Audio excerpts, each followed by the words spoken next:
Bonjour chers élèves, je suis de retour pour vous parler de la physique de la matière.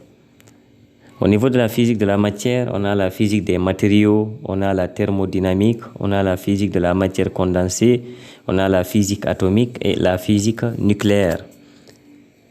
La physique des matériaux regroupe l'étude et la mise en œuvre des matériaux qui constituent les objets qui nous entourent.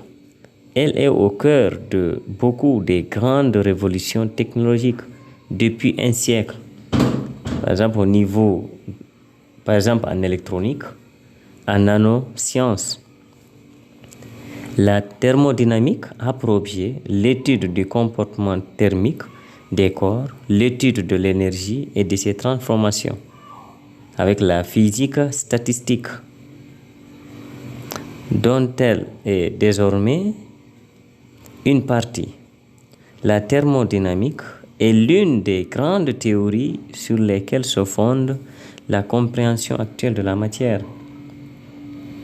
Quand nous prenons la physique de la matière condensée, la physique de la matière condensée étudie les propriétés macroscopiques de la matière que nous sommes susceptibles de rencontrer à la surface de la Terre.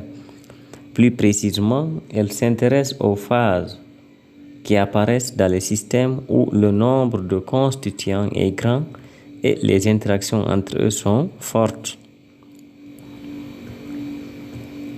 Quand nous prenons la physique atomique étudie aussi les atomes en tant que système isolé.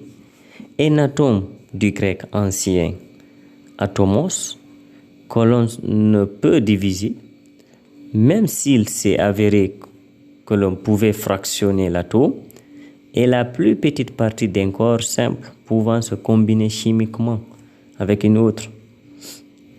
Il est généralement constitué d'un noyau composé de protons et de neutrons, autour desquels se trouvent des électrons. La taille de l'atome est de l'ordre de l'angstrom, soit 10 puissance moins 10 mètres ou 0,1 nanomètre. La physique atomique se concentre essentiellement sur l'arrangement des électrons autour du noyau et sur la façon dont celui-ci est modifié.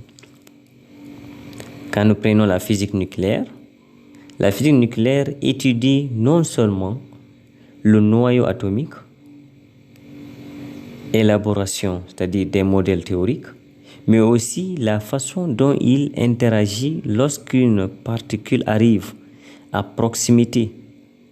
Ainsi, ses principaux thèmes sont de comprendre comment les nucléons, protons et neutrons, interagissent pour former le noyau, c'est-à-dire structure nucléaire, et de décrire les différentes façons qu'ont les noyaux d'interagir et de se transformer.